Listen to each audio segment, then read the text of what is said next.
Hello, Think Natalia community, and a very warm welcome to another super fun, this time very deep, LinkedIn Live with my wonderful friend Pauline. Pauline is a woman I actually haven't heard about her for a very long time. Like, she maybe entered my life 4 months ago or something.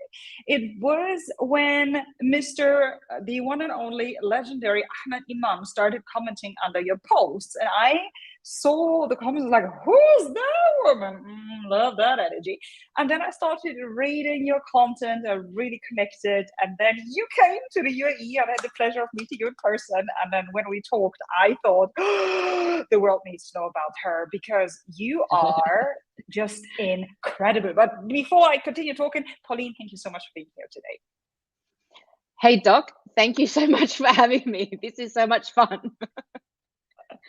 Oh, it's my pleasure. Before we start with your story, dear audience, let me know who's in the house. So tell me where you're from or where you are at the moment, listening or watching this LinkedIn Live. Would be wonderful to see some faces and to see who's there. You can basically see Mauricio from Brazil. Hello, Mauricio. Thank you so much. And by the way, this LinkedIn Live is all about your questions, everything that you want to know when it comes to spirituality. There are no stupid questions. Everything that we discuss here stays here. Well, of course, in the frame or in the network of LinkedIn and YouTube, because we're streaming live on both platforms.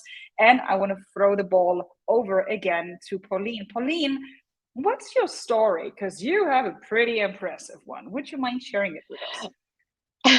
It's that's such a loaded question, isn't it, Doc? Which story would you like to hear? Oh my goodness. I am, in a nutshell, and what do? I am a serial entrepreneur. I have multiple businesses. I spend most of my time speaking keynotes now that the borders are open. There's lots of travel. I'm speaking with you all from Washington, D.C. at the moment. Originally from Australia. Met Doc Natalia a few weeks ago in Dubai. I own also a rather famous restaurant called Red Lantern. It's the most awarded Vietnamese restaurant in the world. And I'm also known as the spiritual entrepreneur. Really bridging the gap between spirituality and entrepreneurship, taking spirituality out of the clouds and giving it verbiage so that people can put it back into their bodies and have something tangible to work with. I love that. And the beautiful thing about you is you shared a couple of interesting stories about how people perceive spirituality or what kind of perceptions or expectations they have, and sometimes like whoop, dump onto your plate, and then you're like, whoa, let's unpack or let's unwrap that dish. And that's the reason why I really wanted to discuss this topic with you, because in my perception, spirituality has a little bit of an image issue, or this word is so loaded with, again, expectations or with misunderstandings. So let's start with, what do you, or how do you interpret, how do you understand spirituality? What on earth does it mean? For my spirituality, I have to make it clear, I'm not about tarot cards, crystal balls, and palm reading. I like to keep it very real. There are plenty of people who already do that. That's not the spirituality that I speak of. The spirituality that I speak of is about living your life in spirit and inspired to do your best work. So the spirituality that I speak of and teach is very much about self-mastery. It's about snatching your power back, about sovereignty, about standing in your power. And power is not force, right? We're not shoving anything down anyone's throats. It's about snatching your power back so that we can live up to the greatest version of the greatest vision we hold of ourselves. It's about living our truth. Spirituality is not about peace, love, and mung beans. It's about being #badass by design. What does it mean to be a badass? It means do no harm and take no shit. Do no harm and take no shit. And when we live our truth, this is what it, to tap into your spirit so that you live your truth. And when we live our truth, it takes no effort, right? It takes no effort. When you're tired, when you're exhausted, that's because you're living a lie. When we can tap into that part of us that is really our spirit, to live in spirit and inspired, then you know that you're living your own dream, and you get to tap into this unbridled energy, because it's not about pushing shit uphill. And I recall, just to echo your point, Doc. I gave a keynote a little while ago, and I came off stage, and I was invited to the gala dinner, the client's gala dinner that evening, and having a great time, drinking beautiful wine, wearing a sexy dress, dancing away, sharing a meal with everyone. And this younger gentleman came up to me afterwards and said, "I thought you were all spiritual and shit." I said, "Oh, okay." Please, Okay. please What do you elaborate. mean? Please elaborate. What do you mean? What do Exactly. you mean? And he said, "Well, you swear a lot. You're eating meat. You're drinking alcohol. You're drinking wine, and you certainly don't dress spiritual." And so I said, okay. So you're expecting me to, wear monk's robes and probably sit at this table in lotus position, and peace, love, mung beans, and so whose Love expectations and were they? light. Whose expectations were they? And he said, "Oh, okay, so they were my expectations." Okay, where do they come from? That's a really good question to ask. Where did that expectation come from? And so he said, "No, they're my expectations." I said, "Okay, mate, so if they're your expectations, you can take them back now. You can take them back now, because they certainly don't belong here." So Beautiful. Yeah. the question is, where did he get that from? Where did he get that from? So I think Mm. that's a big misconception. Yeah, It's not. absolutely. Yeah, it's, I don't know what it is. Maybe it's a little bit too many Instagram pictures of people wearing white linen outfits and having long hair, having their hair open and ending every sentence with love and light. And I feel you, I hear you, my sister. Well, if you really do, fantastic. But don't, again, expect other people to do that. I think everybody expresses or feels or lives his spirituality in their own way. And when we try to box it or label it, or it's like, oh, this is spiritual, but this is not spiritual, and this is hyper spiritual, and this is uber spiritual. Like, what, are we in competition with how spiritual we are? Yeah. Doesn't make And sense. again, it comes down to everyone else's definition. It's certainly not my definition. And so the spirituality that I teach, it's got, the spiritual journey has got nothing to do with being nice, right? It's about being real. It's about being Mm, authentic. It's about having boundaries. It's honoring your own space first, having your own mm, space first. And then from that truth, that is when you can offer it to everyone else. And then being nice just happens. Being nice just happens because we are living our truth. But one of the things that I don't do is renounce. I don't renounce anything, because a lot of people think, oh, I'm this human being, and I'm seeking to find my soul, and this spirit, this entity that's not touching. We are actually souls here to have a human experience. We're souls here to have human experience, to absolutely honor and glorify this beautiful human body that we have. And so you're going to want to not discourage or renounce anything. It's to be in spirit and inspired. And so without this human body, I can't hug my children. Without this human body, I can't taste the deliciousness and savor the deliciousness of a beautiful wine or a beautiful food. Without this human body, I can't ring up that guy and say, "Hey man, I've got the hots for you." I can't do that. And so it's when the human body and the soul actually dance together, and then I want to live that life. I want to live that life where my soul and my human body dance together. And then the human body says, "Where have you been all my life? Can I get to know you a little bit better now?" And then the soul says to the mm, human body, "I've been here waiting for you. I've been here waiting for you. Come on, let's dance together." And so it's all about honoring mm. that. It's not about shutting one thing out and denying the other.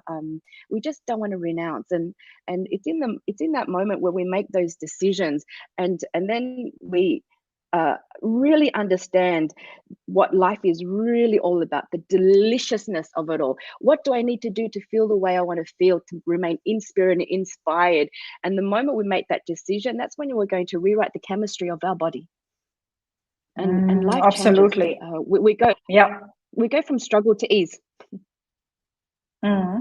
I can sense that somebody here who is watching is a little bit going through that struggle at the moment, because we have Rejoice here says, how is it possible for someone to get back into your special power? Because I really need my power back. So it feels a little bit as if that person is giving her best to reconnecting to spirit and to why she's here. Yeah. So what would be your advice?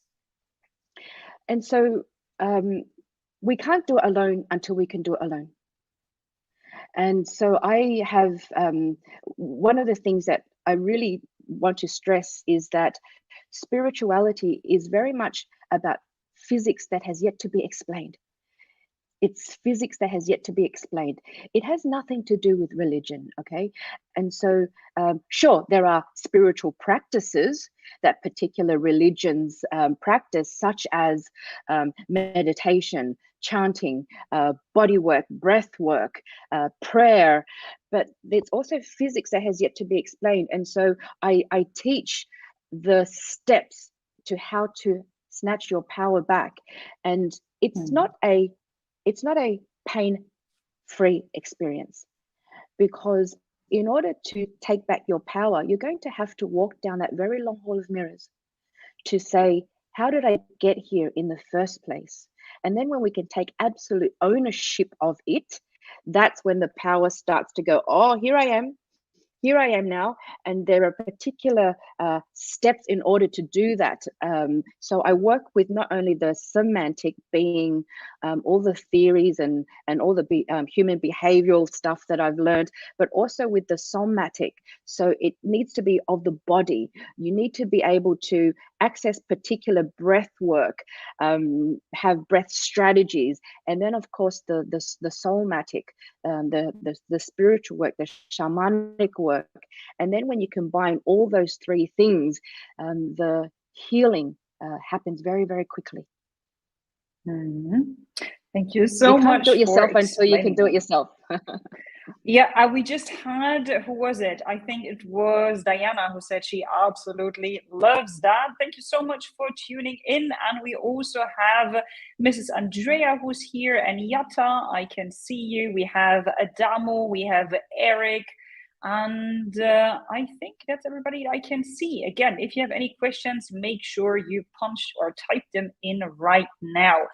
Pauline, another question or another challenge that I hear quite often is, yeah, I would like to be more spiritual, but this meditation thing is not for me. I'm like, okay, let me ask an expert. What would you say to that person? Well, first of all, meditating doesn't make you spiritual. it is a practice. It is a practice of, and so everything is a cultivation of a practice. How can you possibly find the answers within, or to find that sense of joy and inner peace, when you are unable to be still? It is only in those moments of stillness that the truth arises within us. It is an arising. And so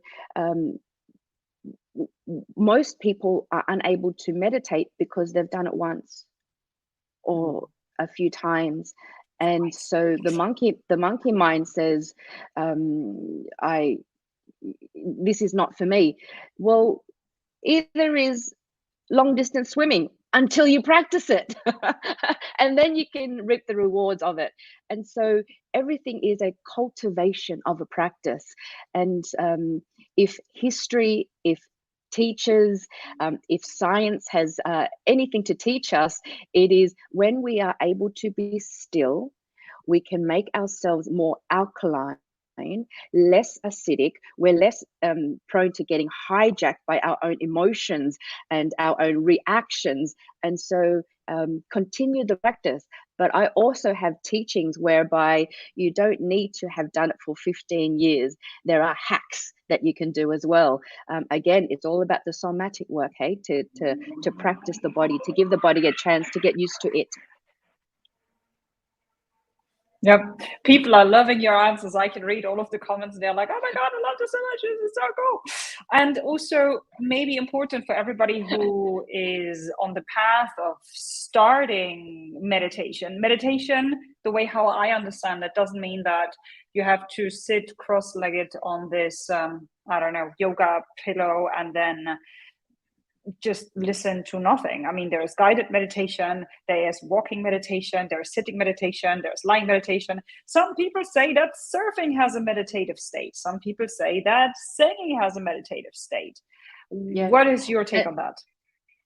And so what does meditation mean? Meditation means to become familiar with. To become familiar with yourself, to become familiar with the practice, to become familiar. And so on the subject of meditation, if I can give the ones who are new to meditation a hack, I guess, a practice, to use some essential oils. And make sure this essential oils is the real deal. Don't use the fake stuff, because that stuff will mess you up. And so when we are able to put the oils on our wrists and inhale them, 20 seconds, it has gone to your brain already. 2 minutes, it's already entered your bloodstream, and 20 minutes, it's affected every cell of your body. So why do we go into a trance state? We use the oils so that we can go into a trance state. You inhale them. This is why you want to get the good stuff. Don't get the fake stuff. It's neurotoxins, right? And so it gets you in a trance state. When we become transcendental, we get into a trance state. We are more suggestible to information from the quantum field, information from our subconscious, information from just being clear of all the stories. And so for those who are new to meditation, 1, do the essential oils. 2, I call it the horse in the stable technique. And so if you can imagine a horse in the stable, okay? And so try to relax your mind. There's also particular breath strategies that I teach to relax your breathing into your diaphragm, not into your chest. And then with that horse that you're visualizing in the stable, keep it in the stable. But because you're new at meditation, no, that email is going to come up. That conversation I had with my boss is going to come up. That across the road, that horrible. Let the horse out of the stable. Open the doors. Let the horse out of the stable. Let it run around. Let yourself go bloody, and then put the horse back in the stable. Shut the gate. Let it sit there. Now you practice. Don't think about the emails. Don't think about the horrible woman down the road. Don't think about that guy at work. And then be still again. And up, because you're not practiced, it's coming again. Let the horse out of the stable. And so you're just practicing that muscle of bringing the horse back in the stable. And before you know it, the horse is going to stay in the freaking stable.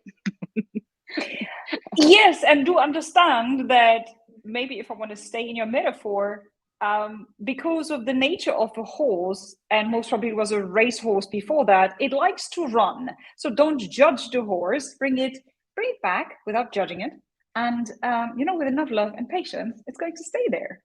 Yes, isn't it? Another technique also is, it's about what is it about? It's all about focus, so that your mind doesn't. And the meditations that I teach, it's not to find bliss, man. Wouldn't it make more sense to practice bliss with your eyes open? When you're walking down to the ocean, when you're walking under a tree, when you're looking at that really handsome man, this is all bliss. You want to experience bliss with your eyes open. And so we meditate, we go into meditation and activation to practice stillness, so that we can manifest. And so in my meditations, it's not a quiet of the mind, it's a focused mind state to manifest, because whatever gets manifested in the quantum must be made, it must be made manifest in this 3D world. And so don't think, oh, I'm not experiencing bliss, it's not working, it's not working. The fact that you're still, so that you can get clarity and to become familiar with yourself, that's what meditation is all about. But for me and my students, we activate. So I activate their dormant DNA to release their unlimited potential. Beautiful. And then there were some questions around the oils. So we have Miss Andrea want to know, what essential oils would you recommend? And then Diana already said that it's Jessica Kearley. Yeah, tell us a little bit more about the oils. Apparently that's important. It is very important. Just make sure that you get the 100% pure essential oils. You know, so I guess in Australian dollars, it's about $25 a container, a bottle. Jessica Kiley is one of my business partners. She sells oils. It's called Feather and Seed. They do beautiful blends, really fantastic vibrations. And then also on my website, I have 3 meditations which people have all around the world. It has shamanic activation, NLP, it's original music design. One is for becoming a badass by design. The other is for deep healing of the mind and body. I do that one every single day. And another one is for manifestation. And the ones on my website work. They absolutely work. Should I be reading these answers, or you're going to read it for me, Nat, so that I can focus on you? Yeah. No worries. I mean, here again, do you have a preferred choice of essential oils, or is there or is only the scents in such? So does it have to be also a specific fragrance? Is it, for example, rosemary or mint or bergamot or lemon or cinnamon or whatever? Yeah, that is completely up to you. That is completely up to you. And so as long as they're pure, if you want to relax, I would recommend lavender. If you want to tap into more of the spiritual multidimensional realm, I recommend cedarwood. And for example, if you want more energy, if you want less inflammation, there's lemongrass, there's orange. And so go on the internet and find out what the qualities are. I have my own special blends, and feel free. But all I want to message is, use the good shit. Stay away from the bad I think that stuff. message landed. Perfect. You also mentioned the word shamanic a couple of times, and Sarah has a question related to that. Could you explain the shamanic work a little bit? What is it?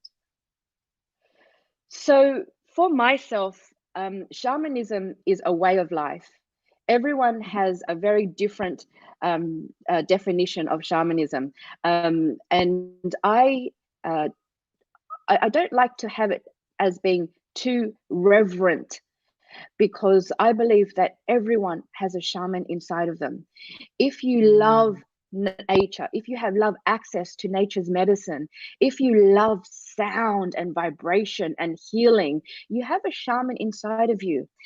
So just as I take spirituality out of this, absolute reverence, I just want to make it accessible to everyone, And so what is, you are able to have shamanic practices. But what is a shaman? A shaman is someone who walks between worlds. So I have one foot in this 3D world as well as multidimensional work. And so we're able to receive messages, we're able to sense energy shifts and feel energy. But I work with nature and I work with sound. And I don't ever like to call myself a healer either. I don't want that responsibility.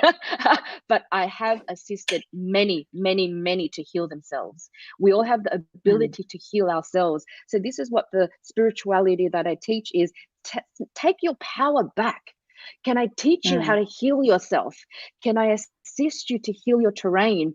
And so with the semantic work, or the NLP, or the spiritual NLP, or the behavioral science, I know all of that, but talk therapy alone is too slow. Talk therapy alone doesn't work. So can I also show you the body work, the breath work of the somatic, the sequence of body movements that combine, are you just doing yoga to go through the motions, or are you combining it with the right inhalation and the right exhalations? Are you holding your postures so that you are mimicking sacred geometry? Are you still doing yoga on a plastic yoga mat, or are you grounding yourself to the earth? Are you doing yoga, or are you just going through the movements? So this is all the stuff that you can do to snatch back your power, right? And then of course the somatic work. This is where the shamanism comes in. And so I access my drum. Why? Because it mimics heartbeat. And everyone, that's tribal for everyone. And then when you really get connected, I use my rattle. And what does that do for me as the facilitator of your own healing? It shuts down my left brain. It shuts down my left brain so that I have more access, so that I can see and I can feel and I can hear. And so what am I doing with my sound? And my sound is quite visceral. Sometimes it's quite masculine. Just because it doesn't have lyrics or a melody, it does not mean it is not my song. And so what I do is I can access what particular sounds can heal someone's field. And so I go into my own healing worlds, and I shut down my left brain so that I can access. And so what am I doing? I'm treating the terrain. Your terrain is what needs healing. I have a client who had renal failure, and so with the work that we've been doing together, I'm not healing her kidneys. I'm healing the terrain, which is the psyche, the beliefs, the patterns, the emotional toxicity. That's what we work in. So it's epigenetics. What we're doing is we're creating a beautiful environment. We're cleaning up the environment. So whatever that is disease or dis-ease has a better environment, a better healing environment to thrive. And why is it that the human voice is so powerful? Because the human voice contains consciousness. And so when we combine all three, results happen very, very fast. Beautiful. People are asking for your website. What is the link? I can create a banner out of it. So, Pauline, what's the link to your website? www.paulinenguyen.com.au. I have one of my flagship courses, programs coming up. You get me 3 months live. Starts January 6th. You can have a look at my website. It's called the Spiritual Entrepreneur Accelerator. And I guide you to snatching back your power. The first month's about power. The second month's about influence, charisma. And once we are able to snatch back our power and start to influence ourselves and others, then we go and be badass manifestors. We then go and influence the quantum field. And that course has literally changed lives. There you go. Let me see if I can find it. So it's first name, last name, .au, right? .com.au. .com.au. There you go. Let me see if it works or not. It's connecting. The internet is very slow here today. But once I have it, I will definitely paste it. There you go. I'll have you here. Ooh, I like the pictures that I see up here. Fantastic. So let me edit that so everybody has it. This is where you would appreciate an assistant who's doing all of the assistant work while you're live. What do we have here? Okay, well, now we're good. We're doing safe, and we're doing like this. Correct? That's the right one. I think so. I can't see anything on here, so. There you go. Awesome. But yeah, check out this link if you can't find it. Then let me know. All right. We have some further comments here. Okay, no, this was the link. Diana was excited about bliss with your eyes open. That is fantastic. Love it here.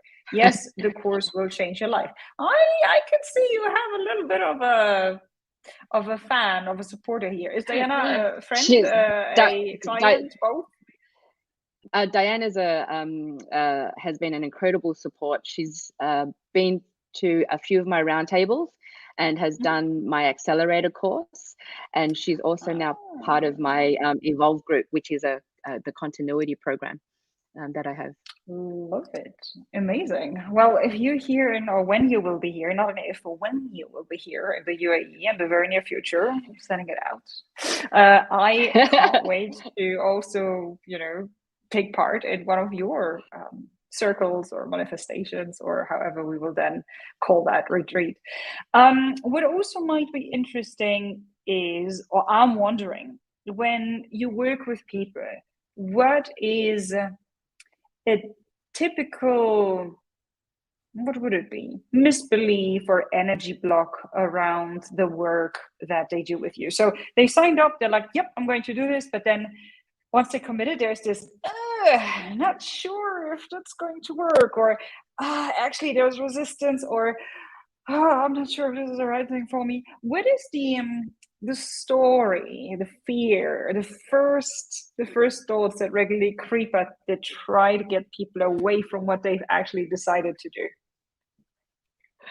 I have a big filtering process.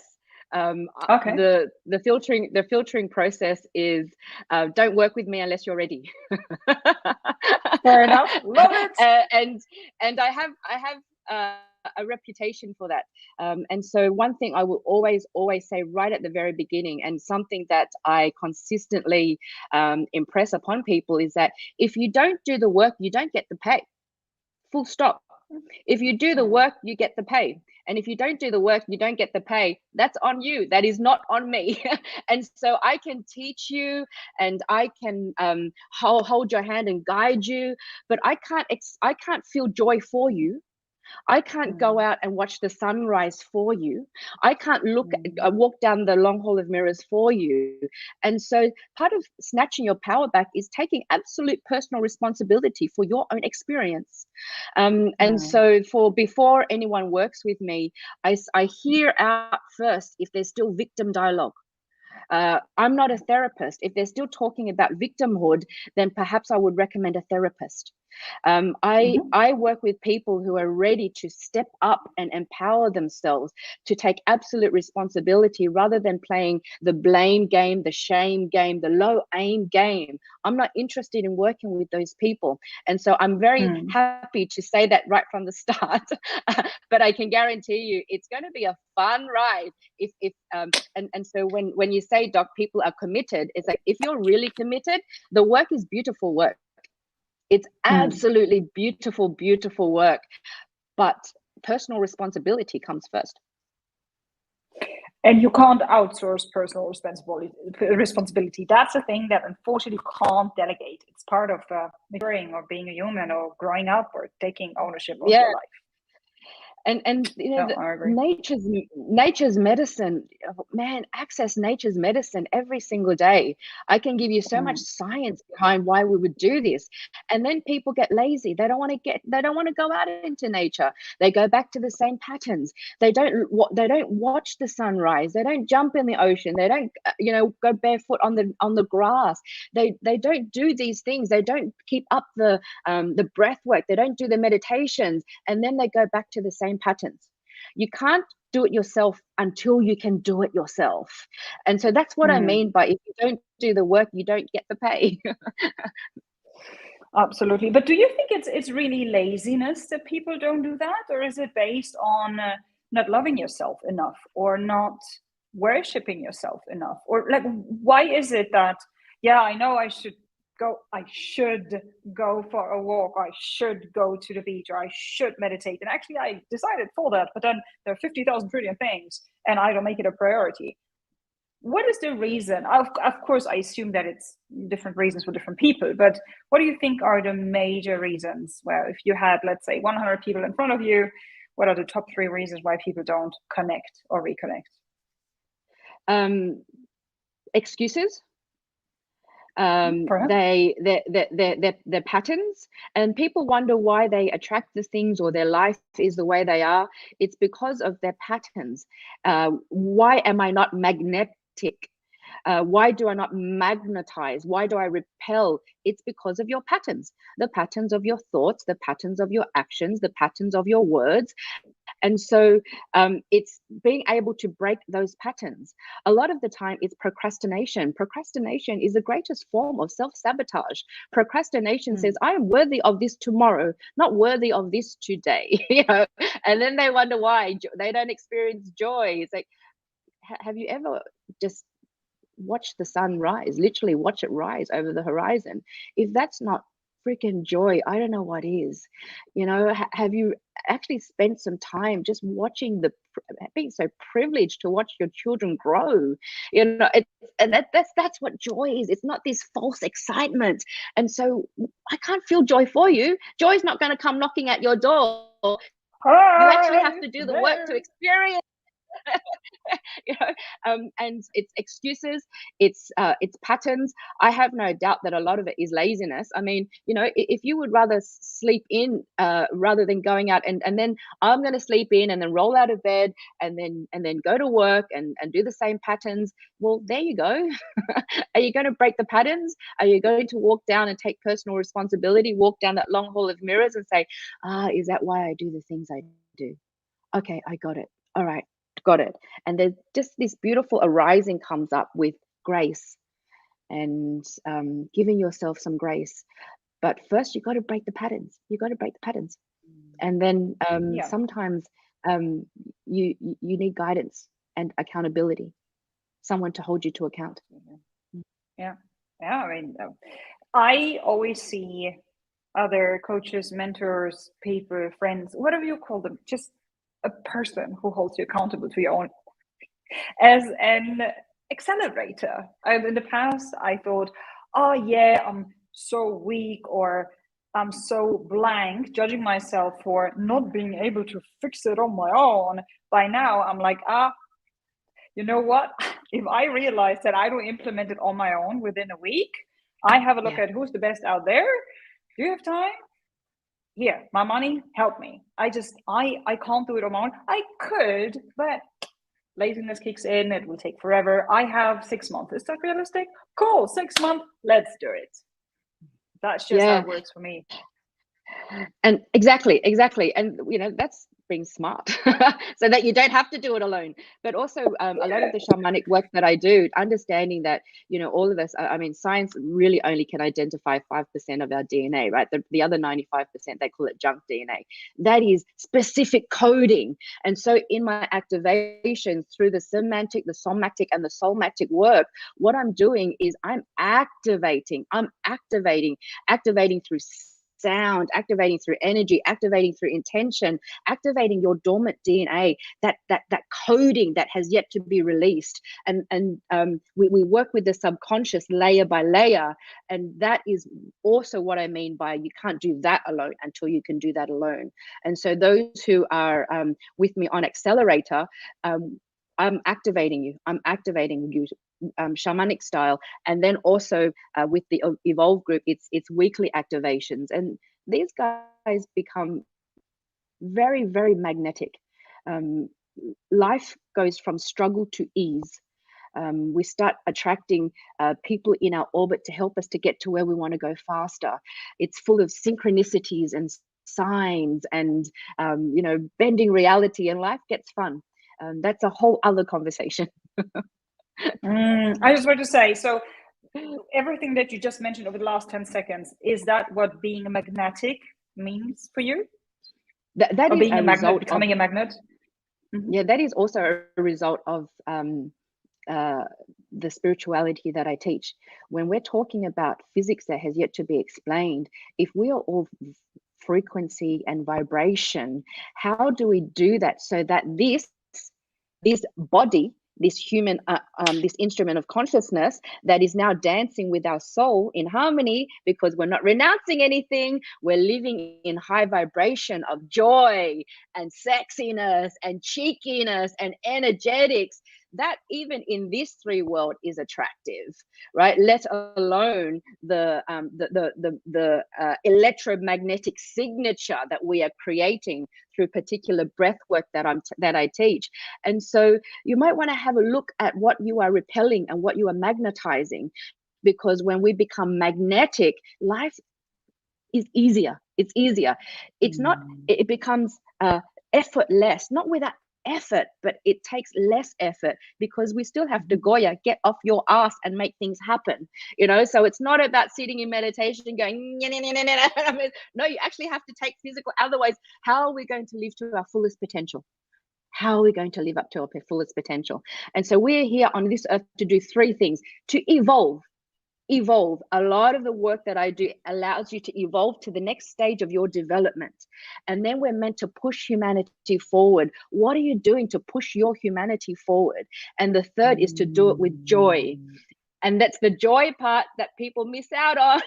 Evolve, push humanity forward, and do it with joy. So we just have a whole lot of fun. Incredible. I just wanted to say, I like your definition of spirituality and why we're here.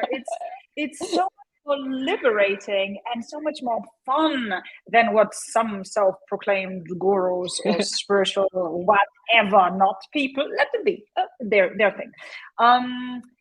Maybe what might be interesting, because dear audience, by the way, if you still have any questions, we're here for approximately less than 10 minutes, so ask your questions now.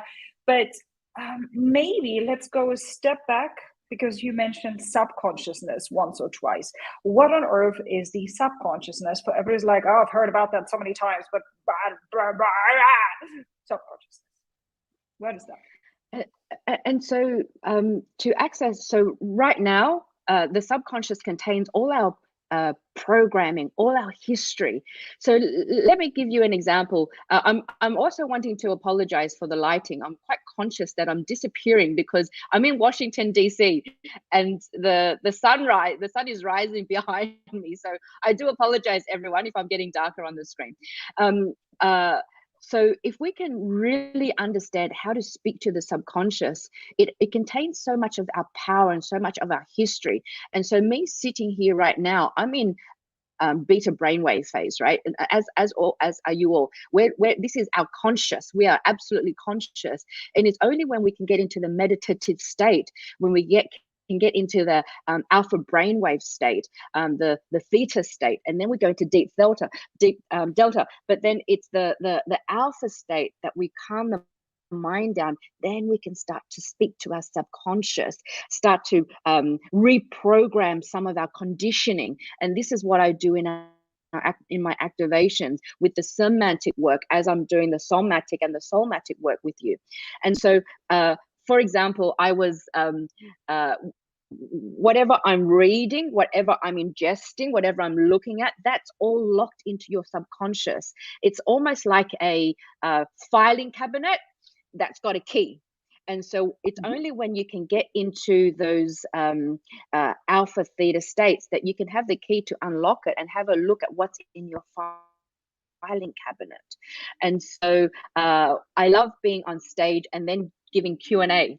And so when someone asks me a question, I often close my eyes for a split second, go into that filing cabinet and know that it's just going to come out. But you need to not have the fear. You need to not have the toxicity of being nervous and all. It's going to come out. Or you simply say, look, I don't know. And so a lot of the healing work can be done when we go through the steps of understanding that, shut down all this noise so that you can go into that filing cabinet. You might be able to choose a file that you can pull out and destroy or replace. And so if I can hold that metaphor of that secret filing cabinet that's probably in the attic somewhere that has that key, that can be a beautiful metaphor for a lot of people who don't understand what the subconscious is, or people like to call it the non-conscious, something that we're not aware of, but is always there. Very true. Visited that place again today with one of my friends and coaches, and it was quite dusty there. But hey, We replaced one file with another, actually a few files, and it was so Yeah. liberating. But I could talk about that for an hour. It's not about me here. Susanna has a question. What techniques to use to get into the alpha state? One, the essential oils. Two, breath. Absolute breath. Box breathing, diaphragmatic breathing. I have particular breath works that I teach as well. The beautiful part of getting into an alpha state is that we're not hijacked by stress, by overwhelm, by fear. It is a complete relaxed state. And so I'm conscious of the time, but Suzanne, if you can look on the internet and Google box breathing, diaphragmatic breathing. I have my meditation, the yoga nidra, to just relax the whole body so that you can get into that state that you can speak to the subconscious, reprogram, and also it's a very healing state, a very healing state.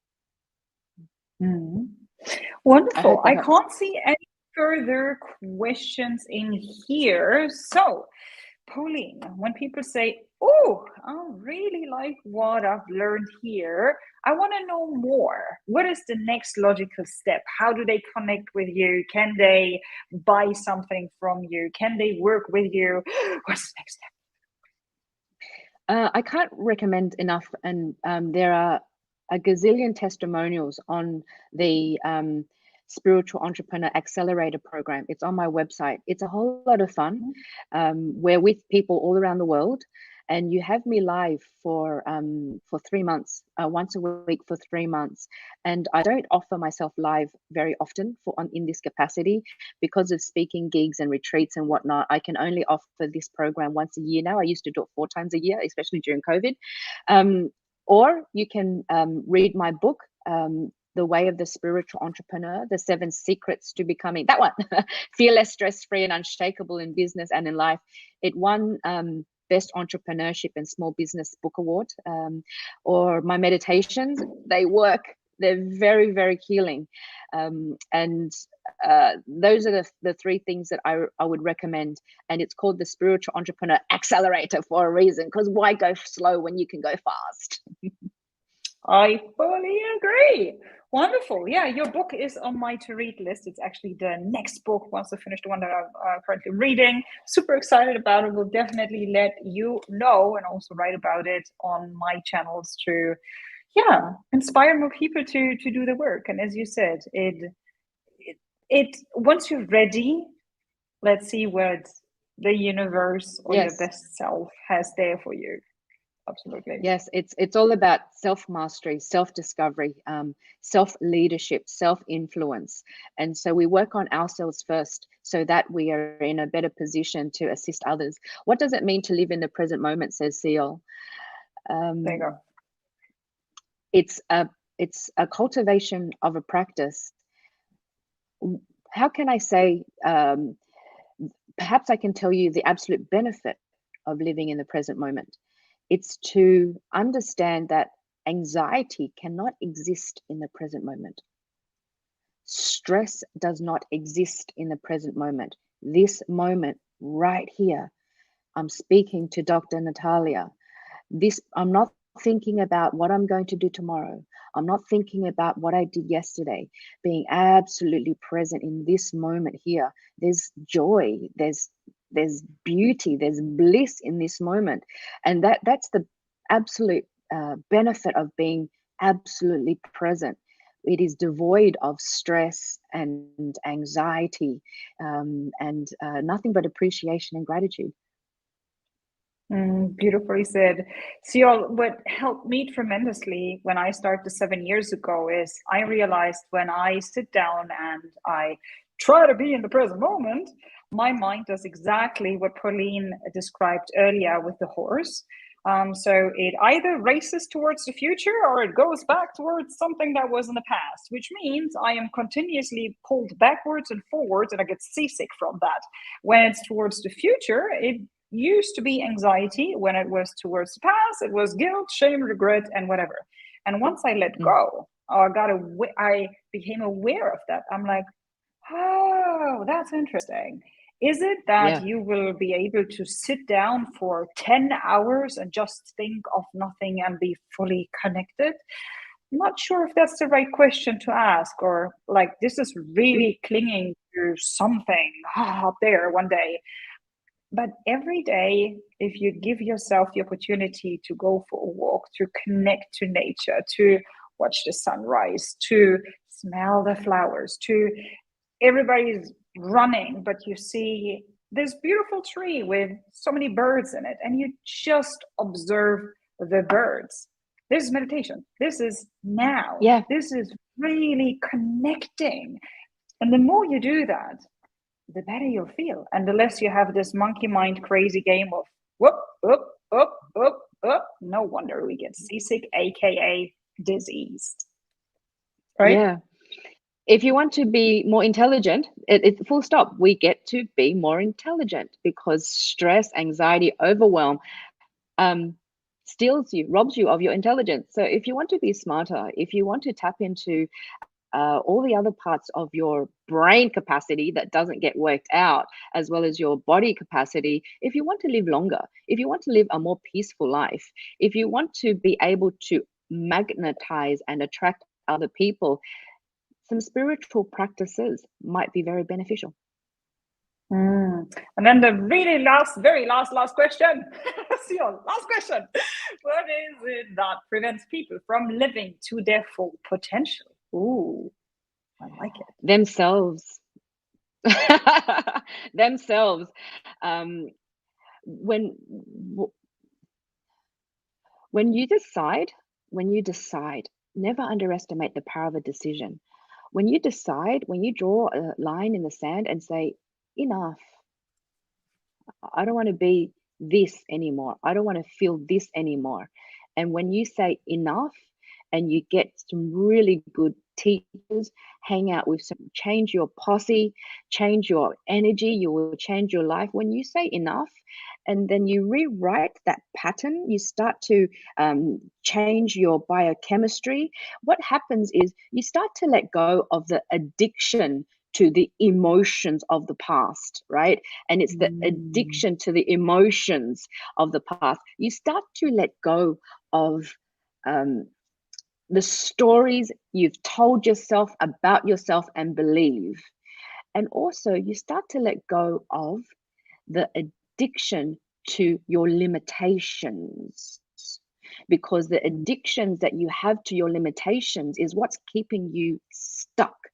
And also people become stuck because they don't understand that they're stuck in a stage of development. If you can have a developmental coach who gets you unstuck to the next stage of development, this is where things start to shift for us. But how many people fight to hold on to their problems, hey? So the first thing is get out of your own way. Get out of your own way.